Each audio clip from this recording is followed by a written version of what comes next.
SNS에서 제가 수년 전에 참 좀 의미 있는 글을 발견을 했어요. 그래서 한번 소개한 적이 있는데 이름은 잘 몰라요. 기억이 안 나서.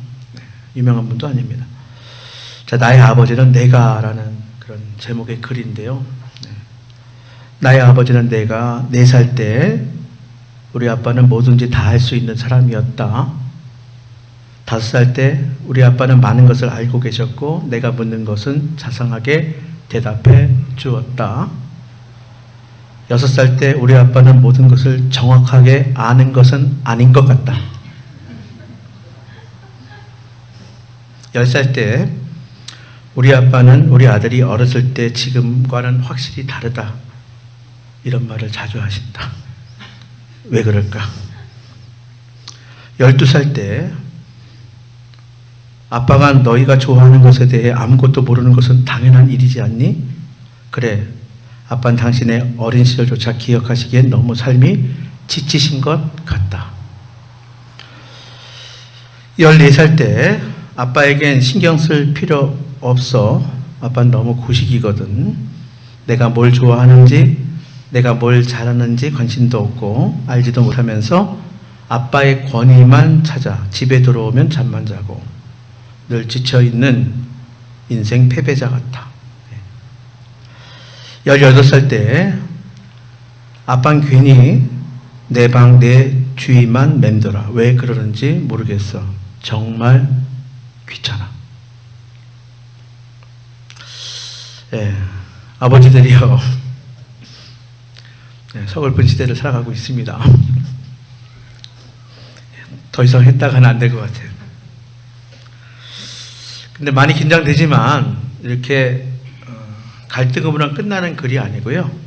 마지막은 훈훈하게 마무리되는데 그 마지막이 내가 예순이 되어 난 아버지만큼만 살았더라면 하는 생각이 든다. 네, 이렇게 마칩니다. 네, 자 이제 다시 말씀으로 돌아가세요. 네. 사도 바울은요 그의 서신서 에베소서 5장 후반부부터 6장에 걸쳐서 이 관계에 대해서, 인간 관계에 대해서 말씀하십니다. 그 첫 번째가 5장 후반부의 부부 간의 관계예요. 그리고 6장 시작이 오늘 우리가 읽은 자녀와 부모의 관계이고요.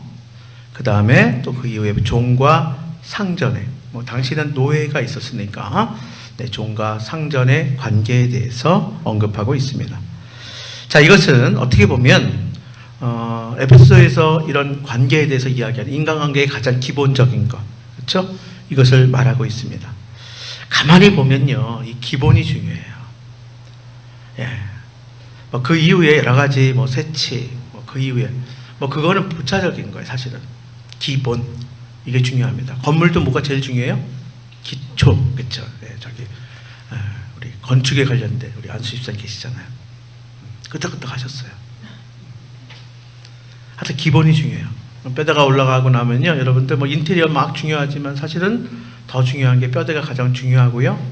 그 다음에는 또 중요한 게 뭐냐면 안전점검, 또 소방시설 이런 거 굉장히 중요합니다. 뭘 해도 마찬가지, 운동도 마찬가지고요. 우리 자녀들을 운동선수로 키우는 권사님도 계신데 운동이나 악기도 마찬가지고 기본이 중요하다고 합니다. 처음 시작할 때. 근데 중요한 건 뭐냐면 이 기본이 귀찮다는 거예요. 어렵다는 거예요. 그래요. 처음에는 힘이 들어요. 기본을 하는 게. 근데 기본을 잘하면 그 다음에는 수월해지는 거예요. 그래서 처음에는 좀 더디 걸려요. 처음에는 좀 힘들어요. 어려워요. 근데 이걸 안 해놓으면 나중에 큰일 나고요. 이거를 좀 힘들어도 잘 해놓으면 나중에 좀 쉽게 가는 거예요. 다음에는 별 문제가 되지 않는 경우가 많아요. 자, 하나님께서 세우신 최초의 공동체가 뭘까요? 가정이에요, 가정. 하나님이 세우신 공동체 2개잖아요. 하나가 뭐예요? 가정, 창세기에 나와요. 두 번째가 뭐예요? 교회입니다. 사도행전에 나옵니다. 이게 하나님께서 세우신 기관이에요. 공동체예요. 자, 하나님 나라 공동체의 기본 단위가 있어요. 이게 뭐냐면 교회예요. 가정이에요, 가정.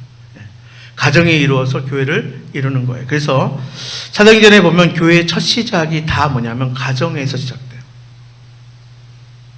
어느 민족을 들어가거나 우리 한국 교회사도 마찬가지예요. 교회의 첫 시작은 가정에서 시작돼요. 가정에 방을 내놔요. 이렇게 교회가 시작됩니다. 터키에 가면 많은 초대교회에 그런 유적지를 만났어도 터만 남아있는 데도 많고요. 근데 가만히 보면 전 그런 생각이 좀 들어요.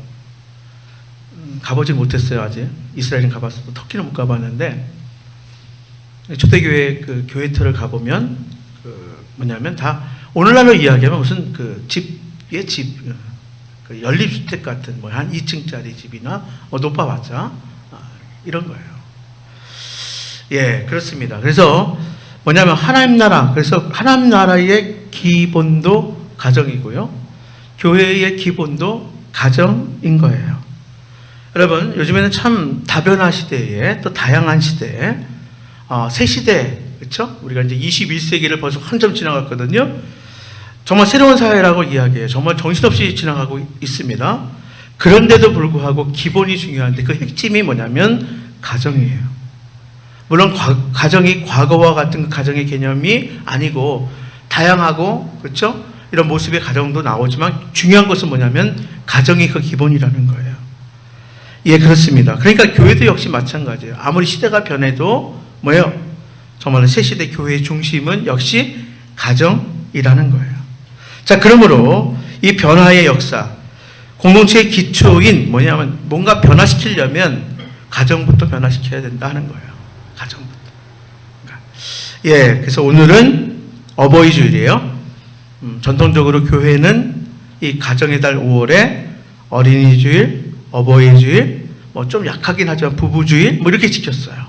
이렇게 기념해서 보냈다고요. 그러니까 어버이 주일이에요. 자, 어버이날이 지난 월요일이라 좀 한참 떨어진 것 같지만 어쨌든 5월 두 번째 주일인 어버이 주일이에요.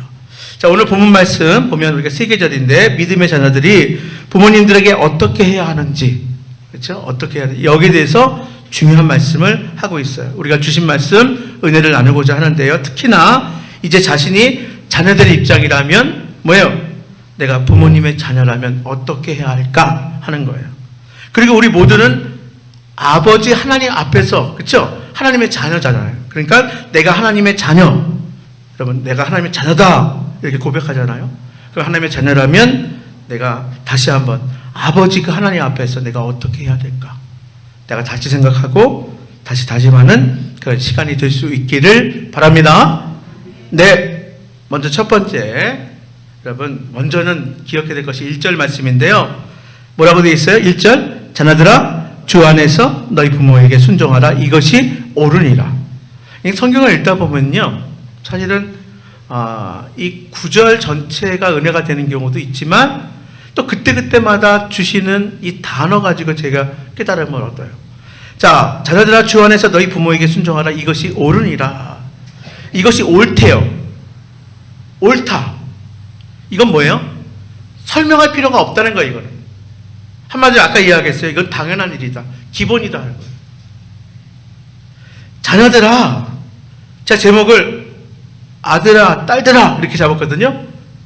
그러니까 자녀들아, 이건 마땅히 해야 될 일이야. 옳으니라. 이렇게 말하는 거예요. 이건 설명이 필요 없어. 교육이 필요 없어. 새삼스러울 거 없어. 이건 당연한 일이야. 이런 뜻이에요. 그러니까 하나님이 그래서 이게 뭐냐면 우리 인간에게 심어준 본성이에요. 본성. 아시겠습니까? 그러니까 이거는 자연 법칙이에요. 자, 그래서요, 여러분 제가 잘 이해하게 말씀드릴까요? 본성, 자연 법칙. 부모는 마땅히 자녀들을 어떻게 해야 돼요? 사랑으로 양육하는 거예요. 이게 설명이 필요합니까? 이걸 뭐 따로 가르쳐야 돼요? 부모는 자녀를 사랑으로 양육하는 것, 이건 본성이에요. 이건 자연 법칙이에요. 그와 똑같다는 거예요. 자녀는 부모에게 순종하는 것, 자녀는 부모를 공경하는 것, 이건 자연 법칙이야. 이건 본성이야. 이건 마땅한 일이야. 이건 옳은 일이야. 이렇게 말씀하는 거예요. 네, 그렇습니다. 마땅히 자녀라면 부모에게 순종하는 것은 설명이 필요 없어. 가르침이 필요 없어. 이건 당연한 일이야. 자, 그런데 단순히 자연법적인 그리고 본성적인 것만으로 끝내지 않아요. 성경은 여기만 해도 돼요. 사실은 1절만 해도 됩니다. 근데 다음 2절에 뭐라고 나와 있냐면, 뭐라고 나와 있어요? 읽어볼까요? 시작. 내 아버지와 어머니를 공경하라. 이것은 약속이 있는 첫 계명이니. 그러니까 이것이 옳으니라 여기서 해서 끝이에요. 사실은 설명이 필요 없다. 부연 설명 필요 없어. 이건 마땅한 일이야. 이거는 본성이야. 그런데 여기서 끝내지 않고 뭐냐면 부모 공경은 뭐예요? 약속 있는 첫 계명이래요. 여러분, 계명하면 뭐가 생각나요? 몇 가지 계명? 10가지 계명이 있잖아요. 그렇죠? 10가지 계명 중에서 부모 공경이 몇 번째일까요? 5번째예요. 5번째. 여러분, 근데 잘 보셔야 돼요. 근데 약속 있는 첫 계명이래요. 10계명 중에 첫 번째는 이거 아닌데? 그게 아니라 이게 왜 약속 있는 첫 계명이냐면 잘 들어보세요. 자, 10계명 중에 5번째 계명이 부모 공경인데 뭐예요? 10계명은 중요도에 굳이 따지자면 다 중요하지만 굳이 따지자면 중요도에 따라서 번호를 쭉쭉쭉 내리는데 1번부터 4번, 1계명부터 4계명은 하나님에 대한 계명이에요. 하나님에 대해서 우리가 마땅히 지켜야 될 계명. 이게 1계명과 4계명까지 나옵니다.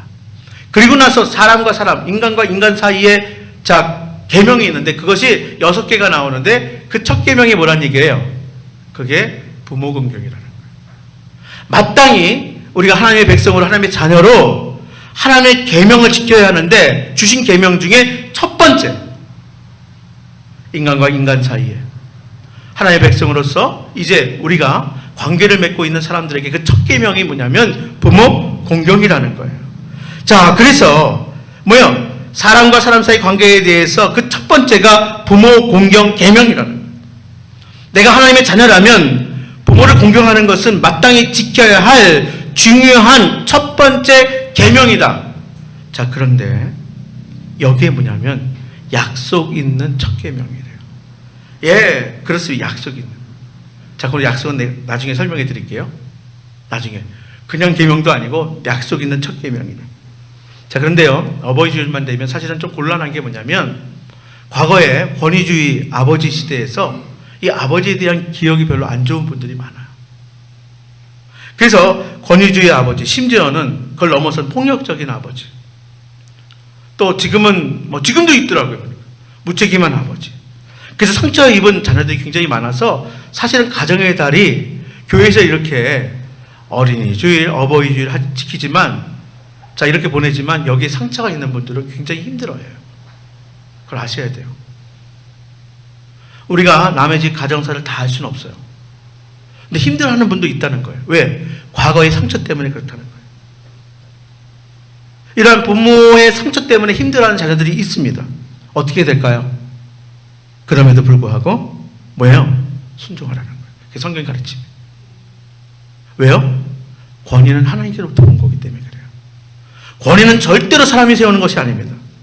그럼에도 불구하고 아버지의 권위 자체를 훼손시킬 수는 없다. 이게 성경의 가르침입니다. 아버지의 권위. 이것은요, 사람의 영역이 아니에요.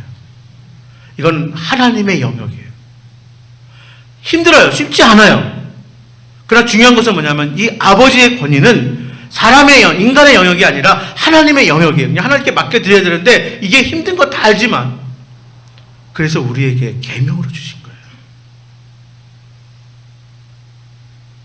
도덕이나 윤리로 주신 것이 아니라 계명으로 주신 거예요.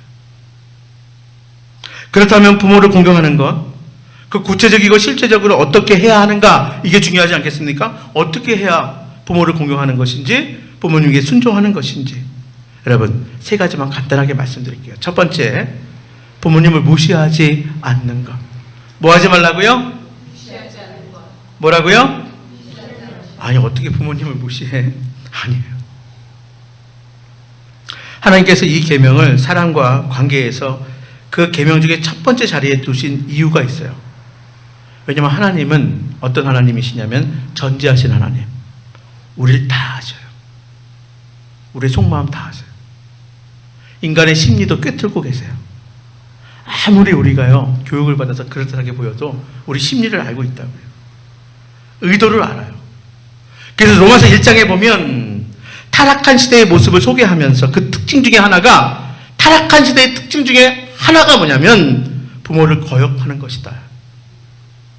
여러분, 약 한 2000년 전에 이미 타락한 시대 그 특징, 가장 두드러진 특징이 뭐냐면 부모를 거역하는 것이다, 이렇게 말씀합니다.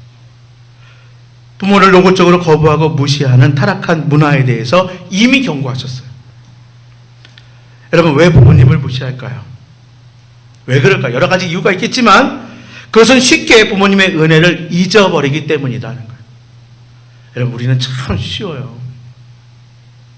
그러니까 사실 뭐냐면 받은 은혜는 쉽게 잊어버려요.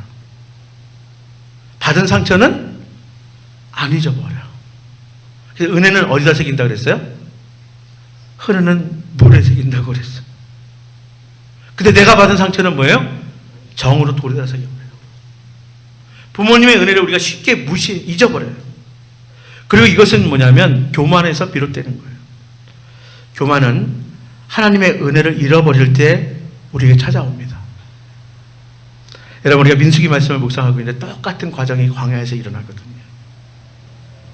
하나님께서 출애굽시키신 그 은혜를 잊어버려요.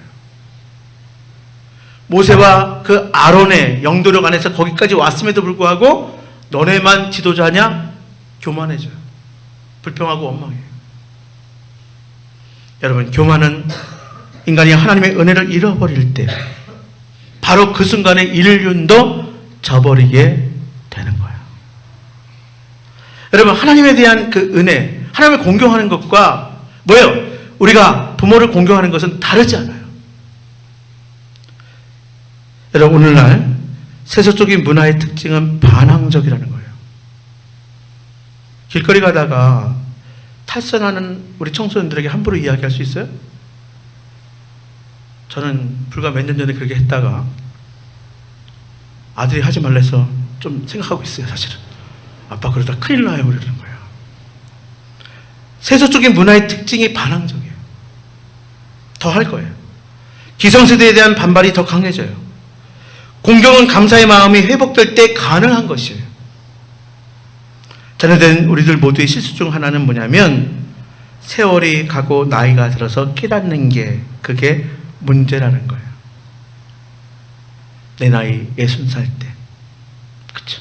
그때 돼서야 깨닫는 게 그게 문제예요. 그때는 이미 더 이상 부모님은 내 곁에 계시지 않아요. 두 번째로 구체적으로 우리가 어떻게 해야 될까요? 부모님의 말에 귀를 기울이는 것, 그게 순종하고 공경하는 거예요. 말을 듣는 것 굉장히 중요합니다.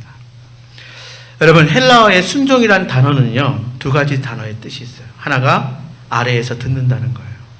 순종이 뭐라고요? 아래에서 듣는다.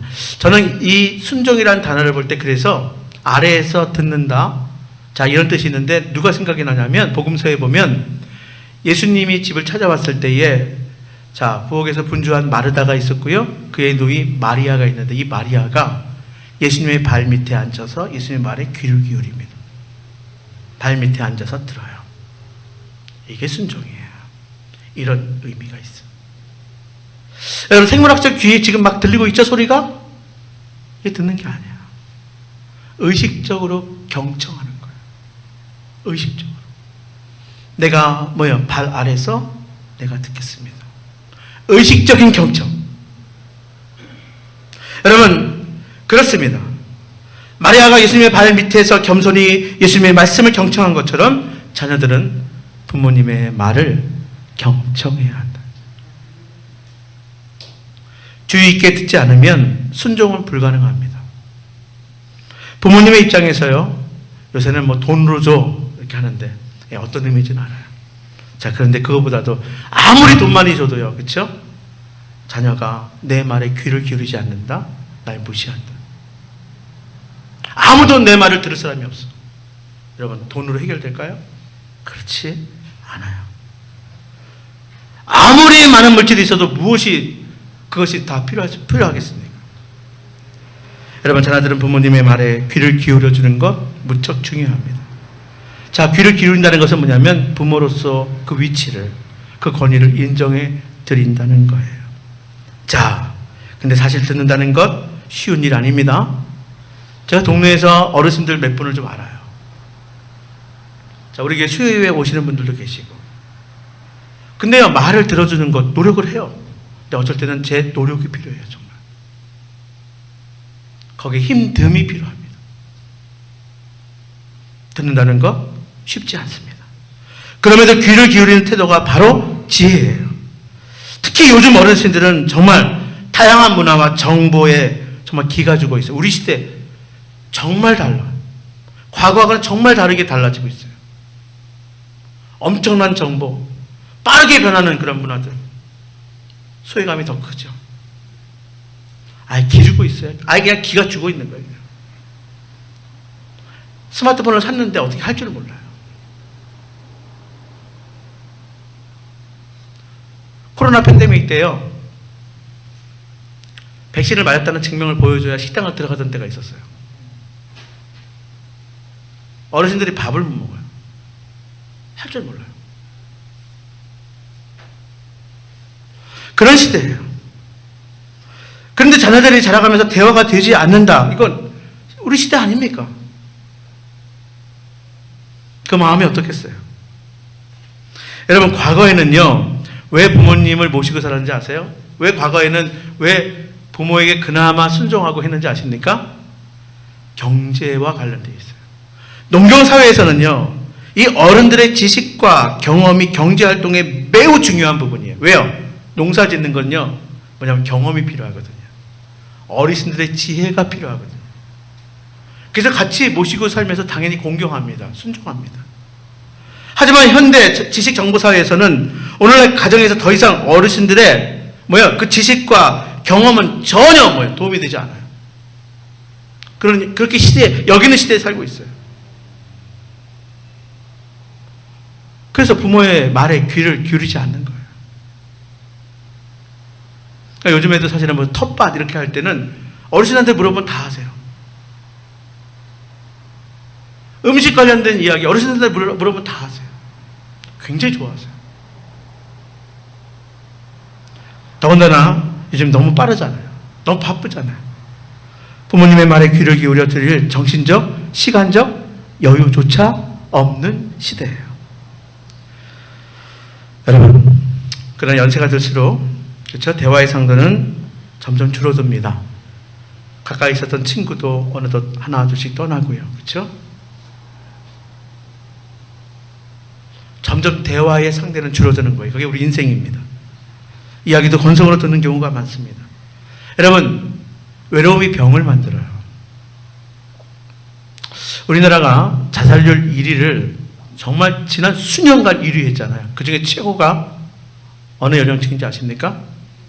노인 자살률이에요.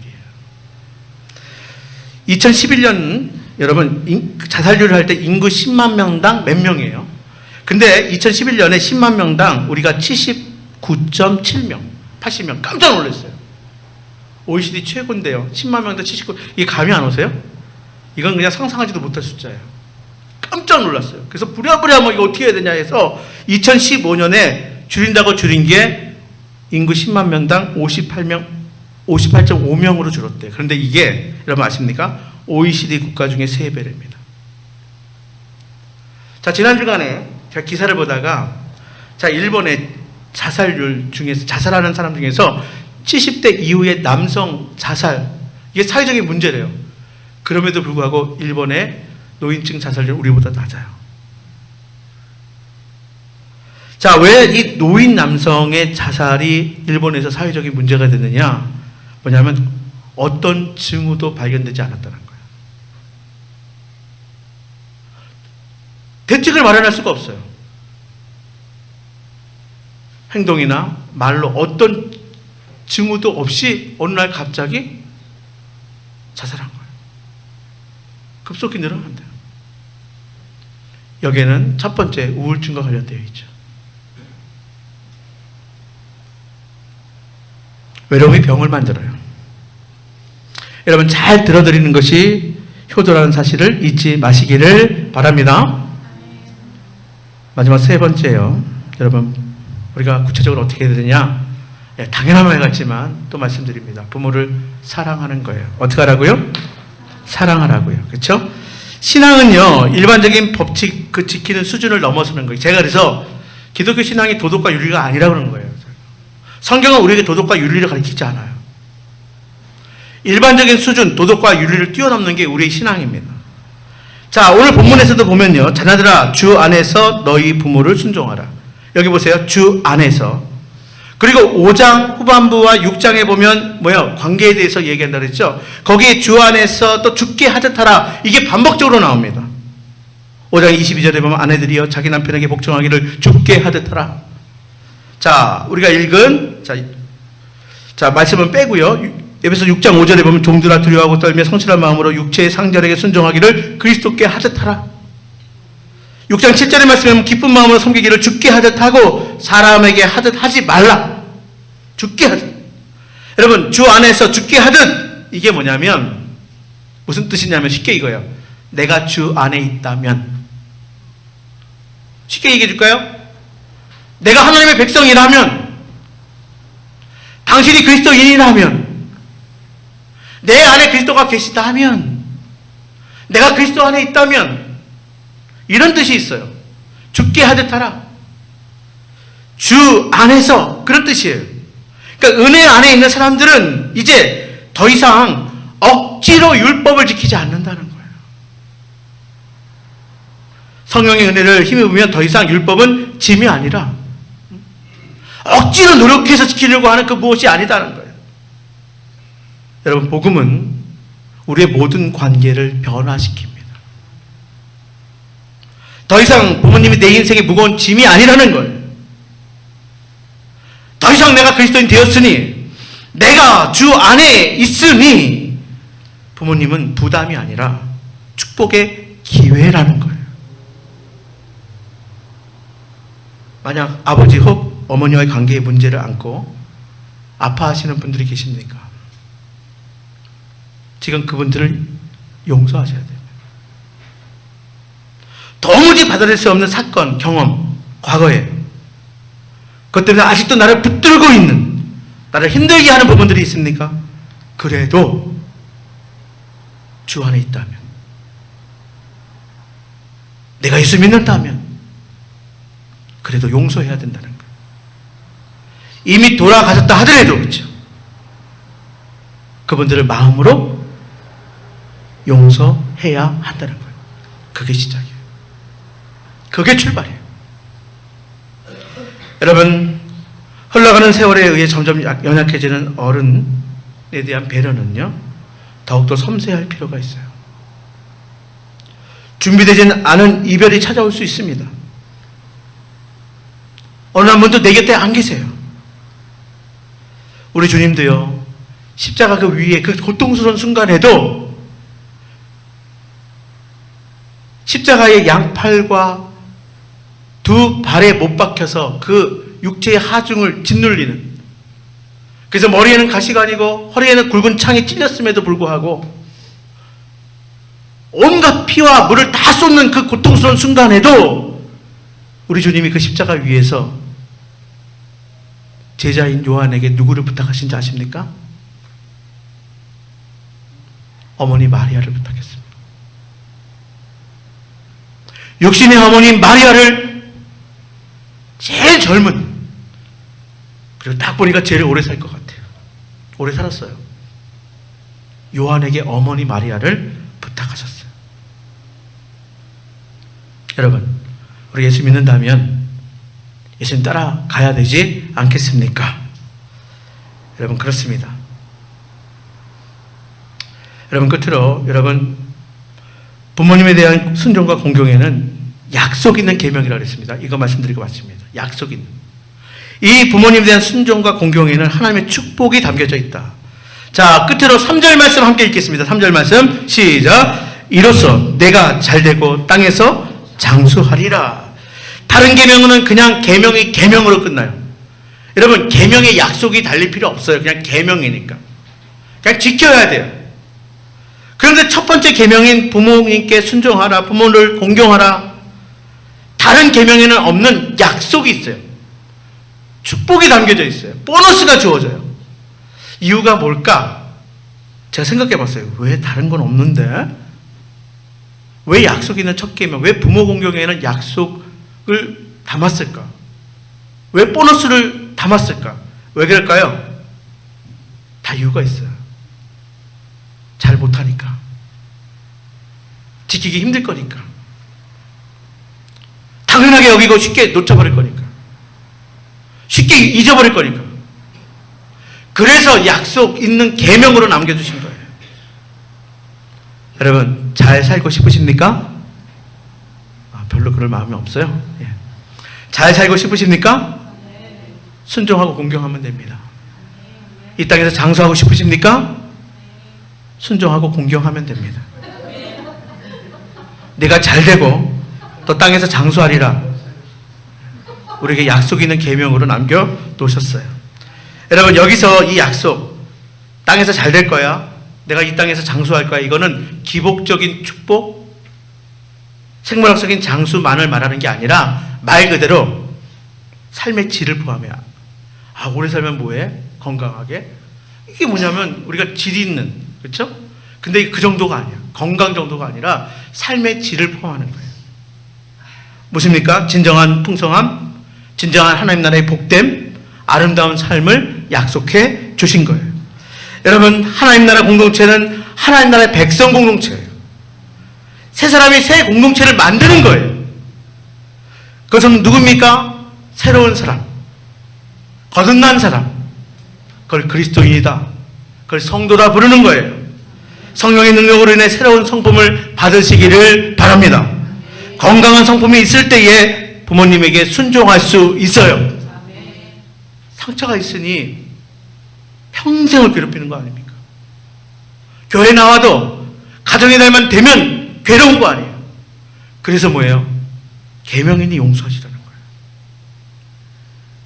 내가 할 수 없으니 주님 그 이름으로, 주님의 능력으로 용서하라는 거예요. 여러분, 용서해야 그 다음으로 나갈 수 있는 거예요.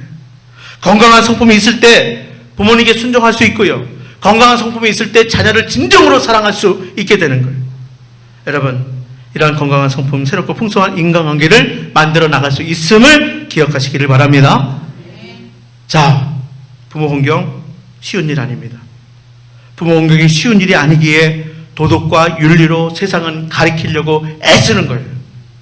오늘 본문 말씀은 도덕과 윤리를 말하는 것이 아니라고 그랬어요. 순종과 공경은 계명이에요. 하나님의 말씀이에요. 여러분, 하나님의 말씀이면 어떻게 하셔야 돼요? 즉각 100% 끝까지 순종하는 거예요. 말씀드린 것처럼 부모 건강한 것이 비록 쉬운 일은 아니겠지만, 그럼에도 부모님에 대한 애정과 사랑으로 다해서 정말 이 대단한 메시지 아닙니까? 대단한 하나님의 말씀 아닙니까? 정말 대단한 것은 여러분 한 가지가 더 있는데요, 바로 우리 자녀에게 아름다운 유산이 된다는 거예요. 제가 그래도 목사 아닙니까? 우리 목사님들 가정을 보잖아요. 우리 여러 장로님들 가정을 보잖아요. 아름다운 신앙의 유산, 제가 봐도 부러운 가정이 있어요. 가문이 있어요. 우리 자녀들에게 아름다운 유산이 되게 한다는 거예요. 축복의 명문 가문을 이룰 수 있다는 거예요. 여러분, 현실적으로 자녀 양육이라는 무거운 부담감이 우리에게 있어요. 자, 그러나 최선을 다해서 우리가 부모님도 정말 우리가 자녀된 태도로서 정말 잃지 않고 공경하고 순종한다면 우리에게 엄청난 이런 메시지의 복이, 이런 축복이 우리에게 다가올 것입니다. 여러분, 이 땅에 무너진 기초가 다른 게 아니에요. 이런 모든 질서, 이런 관계가 무너진 거예요. 이 무너진 기초를 다시 세울 수 있게 되기를 주님의 이름으로 축복합니다. 자녀의 축복, 가정의 축복이 있기를 주님의 이름으로 축복합니다.